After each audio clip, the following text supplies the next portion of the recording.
I don't exactly make it a point to hide the fact that I'm an unabashed Platinum Games fanboy. I've loved them ever since they were Studio Clover back in their Capcom days, dedicated all of last December to their mini efforts even. And yes, I am super pumped for Project GG and the ultra goodness that'll bring with it. So, shocking no one in particular, today we're going to be taking a closer look at Platinum Games' sci-fi police action title exclusively on Nintendo Switch. I'm feeling fairly confident they won't make a PC port in the time it takes for me to put this episode together, on account Nintendo actually published the title, but my luck on these things has been hit or miss. Alright, on that note, join me for a closer look at Astral Chain.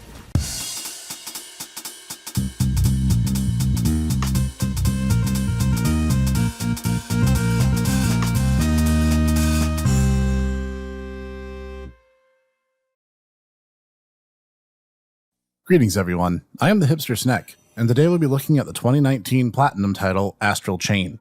Set in the year 2078 in a dystopian future, where mankind is constantly plagued by strange red creatures known as the Chimera. These bizarre interdimensional creatures residing in what's known as the Astral Plane, a crystalline world where space and time don't really apply, and what makes them truly fiendish is how they have a really bad habit of randomly kidnapping humans and dragging them into their world, which is itself hostile to human life. And their presence in our world is still felt, as they leave behind red matter, which has a corrupting influence in the area and on any targets it infects. Untreated, a person suffering from the red matter infection will perish. Thus, the organization known as Neuron set forth to create an anti-chimera weapon in the form of the Legion, a blue, modified, subservient chimera bound to the will of its master via the titular blue Astral Chain, the literal link between user and Legion. Thus, as Officer of the Law and one of the elite few to have a Legion to call your own, your character is set off into the world to uphold law and order. Just in time, too, as suddenly a mysterious woman named Jenna appears and seems to be working against humankind, which is when things really get crazy. And thus the story begins.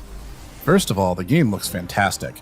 This is in part due to a lot of the designs having been done by Masakazu Katsura, who worked on manga series like Wingman, Shadow Lady, and Video Girl Ai, as well as popular anime series including Tiger and Bunny and Garo the Animation. The world itself looks high-tech and futuristic, lots of stark, bright colors and deep shading to give sharp contrast. The cities look huge, full of bustling citizens, and high-speed frenetic motorcycle chase the game begins on builds up high expectations that are only exceeded as the gameplay ramps up in each subsequent segment. The color theming the game relies on extensively are to its credit. From the pristine office whites and grays of Neuron HQ between missions, to the grungy parts of rundown slums and washed-out oranges and browns, or even the neon clash of amazing crimson and blue as you cast your Legion against the Chimeran menace. What I'm saying is, it's amazing to look at and even watch, let alone play.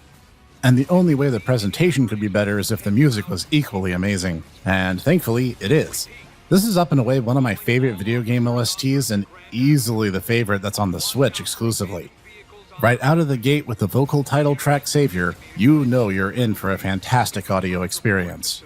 And rightfully so, as the music was largely done by Satoshi Igarashi, who previously did audio work in Bayonetta 2. The entire thing is full of high-energy, pulse-pounding rock techno hybrids that perfectly complement the game's blazingly fast-paced action set pieces perfectly. Not to say it wants another area, as the slower-paced moments are equally matched with fitting scores, be it the hub between missions, the missions themselves, or anything in between. And the sound effects are just spot on. The sound team knew precisely what they were doing, and it shows. Every sound perfectly matches the occasion. But a game can look and sound awesome all at once, but what matters is the gameplay experience. So let's touch on that next. Is it awesome? Of course it is, don't be ridiculous. You'll actually kick the game off by customizing your avatar based on a pair of siblings. You get to deck them out however you'd like and even name them accordingly, and the opposite choice then becomes dubbed Akira Howard and becomes an NPC for the remainder of the story. After that, you begin the game, which is broken up into case files or levels, and you can also choose to replay any that you have cleared whenever you're at the main hub. Most of these begin with an inciting incident that brings you into the field where the case takes place, and you'll begin your investigation phase, during which you'll interview witnesses, gather evidence, explore around for red matter, and even find mini-missions which have no direct link to your case at all. In fact, I want to stop and talk about these segments a little bit more, because you really get to put boots on the ground and see the world the way a regular civilian does. You even get a lot of rewards for taking the time to find each of the individual events you can encounter. Sometimes it's a pickpocket and you'll need to chase them down and use your Legion's chain to bind them before they get away. Those definitely make me feel like I'm an officer on patrol. And sometimes it's a kid who just wants an ice cream, so the game gives you a fiendishly challenging balance minigame, using the Switch's inbuilt motion controls to correct a rapidly shifting stack of scoops you awkwardly deliver to said kid. And that made me really feel like I was drunk. Heck, I even found it kind of primitively cathartic to collect the randomly discarded soda cans found on the ground and delivering them to their proper trash bins. But even when I was focused on the story, I still found myself helping concerned and scared citizens, learning about the case in question and asking the right questions in order to get my way toward the target. I feel this kind of subtle touch wasn't altogether necessary, but added not only a lot of game hours and extras for an astute player to find, but a ton of depth to the world building and the immersion. After you finish up your investigation and get a general working knowledge of what happened, tested by your fellow officers to make sure you're paying attention, you then enter into an action leg of the case. Be it chase or fight or some hybrid of the two and then some, the platinum standard for high-speed action segments remains true here, naturally. And combat is where the game shines bright, obviously, and you have your options open to you. Your character is equipped with a multi-tool with several modes, including a swift but weak baton form, a sword form for better reach and power, and a heavy sword form for power at the cost of agility. And on top of that, a built-in gun you can swap to freely.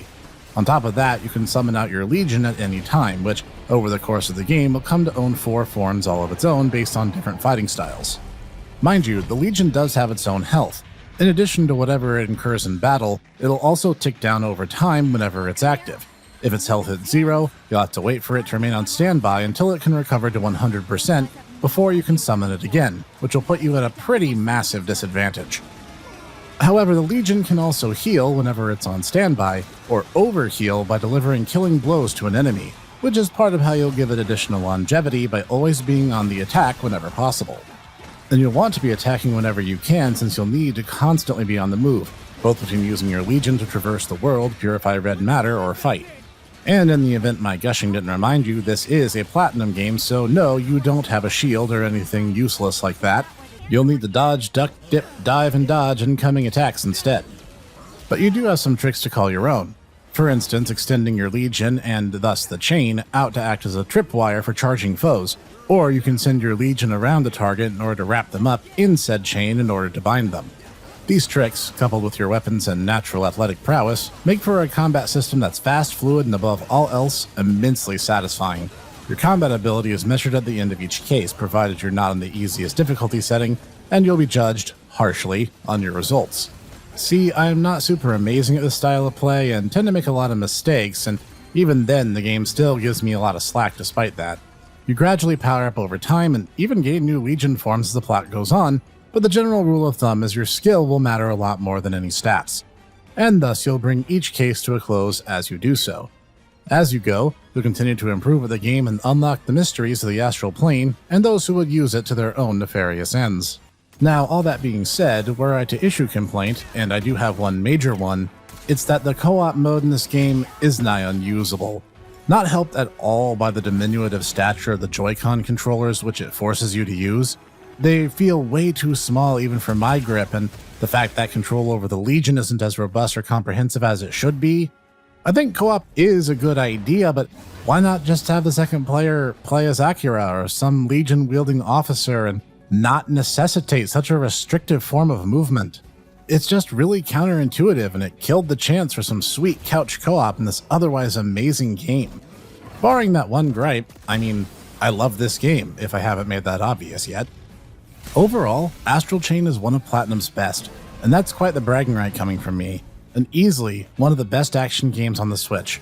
Everything about it is incredible, and it deserves to be much more widely known even than now, as it was a big success. Because it earned that success, and so much more. It just feels good to play. Swapping between your Legion forms, doing the side quests, helping protect innocent people, and destroying an encroaching other dimensional threat. This is simply one of the best action games ever made. If you do have a Switch, you owe it to yourself to play Astral Chain, and that's the final word on this Snek Sweet. This has been the Officer Snek, bringing today another amazing gem. And if you liked today's episode, please hit the like button so I know. Leave a comment down below on what your favorite Legion form was. Mine's the Arms form. And for more like this each and every week, hit the subscribe and bell icon so you'll never miss anything as it goes live. For more from me and my closest bros of the Tomodachi Bros podcast, to the obscure reviews, indie excellence, and more, join us right here. And I will see you there.